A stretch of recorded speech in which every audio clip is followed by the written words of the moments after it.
এই তো আমাদের ফার্স্ট লিচু এই বছরে, আমরা প্রথম লিচু খাবো নাকি? কেমন খেয়ে রিভিউ দাও, বলো কেমন? হ্যাঁ টক হোক, তারপরে লিচু তো লিচু খেতে হবে, লিচু না খাইলে হবে না। তুমি গালে দাও, দিয়ে দেখো কেমন কেমন, হালকা না বেশি? ওই সমস্যা নেই, ও হালকা টকে টক মিষ্টি ইনশাআল্লাহ। বিসমিল্লাহ বলে খেয়ে দেখি প্রথমে। ওরা কিরা কাজ করে, আমাদের এত শব্দ কেন? হ্যাঁ ভালোই তো, মানে এমনি লালও হয়েছে ভালোই। বিসমিল্লাহ। টক মিষ্টি অনেক সুন্দর।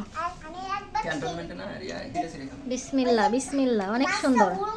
মানে এই প্রথম লিচু হিসেবে এখনো ওরকম মিষ্টি, মানে টক না, ভালোই লাগছে। তো এই তো আমরা অনেক লিচু খেয়ে ফেলেছি অলরেডি, আর কয়টা আছে। যেহেতু আমার বাসায় একটা ইঁদুর আছে, আমার মেয়ে, ওর জন্য আবার রাখতে হয়। তো আমরা সবাই মিলে বসে এই লিচুগুলো খেয়ে নিয়েছি। আমার খাবে না, সে আর খাবে না, তাই বলতেছে ফ্রিজে রাখতে। এই যে আমাদের লিচু নিয়ে আসছিল, আমরা তো খেয়ে কয়টা রাখছিলাম এই কিছুক্ষণ আগে, এখন সে বাকিগুলো নিয়ে আবার বসছে।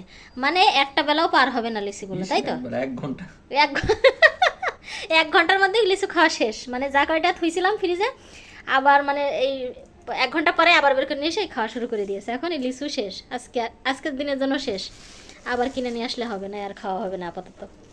আমি হচ্ছে আজকে বানাইতে আসছি পিঠা, মানে চিতই পিঠা বানাবো। অনেকদিন পিঠা টিঠা খাওয়ানো হয়নি, তো ভাবলাম আজকে একটু চিতই পিঠা বানাই। তো আমার আসলে পিঠা টিঠা খুব বেশি ভালো হয় না, কিন্তু চেষ্টা করি, দেখি কেমন হয়েছে।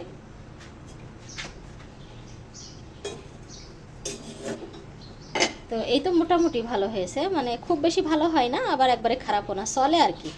যাই হয়েছে দারুণ হয়েছে।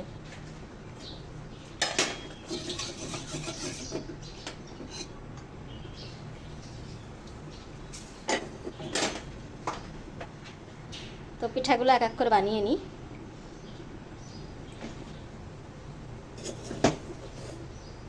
এই তো এই পিঠাটাও কিন্তু দারুণ হয়েছে, দেখেন।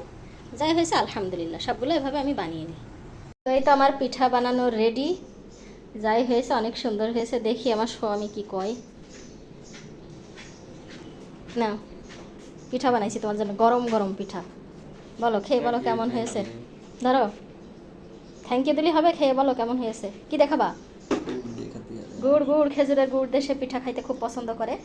তো এখন খেজুরের গুড় দিয়ে তার পিঠা দেবো। কেমন হয়েছে বলো? মজা, শুধু মজা, মজা। কথাই বেরোয় না তার মুখ দিয়ে কখনো, মানে জোর করে বের করতে হয়। মানুষ বইয়ের প্রশংসা করে, আর সে তার প্রশংসা করে ফেলে, মনে তাকে ঢিল মারতে হবে, ঢিল মেরে তার গালেতে প্রশংসা বের করতে হবে। তো এটা খেজুরের গুড় নিয়ে আসছে, এই খেজুরের গুড় দিয়ে এখন এই পিঠা খাবে, গরম গরম পিঠা। তারপরে একটু প্রশংসা করবে না, এই গরমে কি কষ্ট করে বানিয়ে নিয়ে এসে দিয়েছি। আজকে আমি একটা জিনিস শেয়ার করব। আসলে সব পুরুষরাই কিন্তু মেয়েদের দোষ দেয়, মহিলাদের দোষ দেয়, যে ঘর বাড়ি গুছায় রাখে না এই সেই। কিন্তু এই সুপার অবস্থাটা একটু দেখেন। এই সুপায় প্রত্যেকটা জিনিস আমার হাজব্যান্ডের দেখেন। এই গামছা এখানে সে রাখছে, এই গেঞ্জি এখানে সে রাখছে, এখানে গেঞ্জি সে রাখছে, প্যান্ট সে রাখছে। আচ্ছা যাক, এখানে হচ্ছে তার মানি ব্যাগ, এটা মানি ব্যাগ রাখার জায়গা।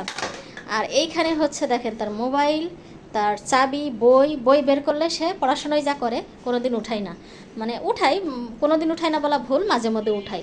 তো দেখেন এই অবস্থা করে শুধু একমাত্র স্বামীই রাখে, তাহলে একটা বাচ্চা আছে, তাহলে আমার ঘরবাড়ি কী অবস্থা থাকতে পারে, আমি কত গুছাইতে পারি বলেন?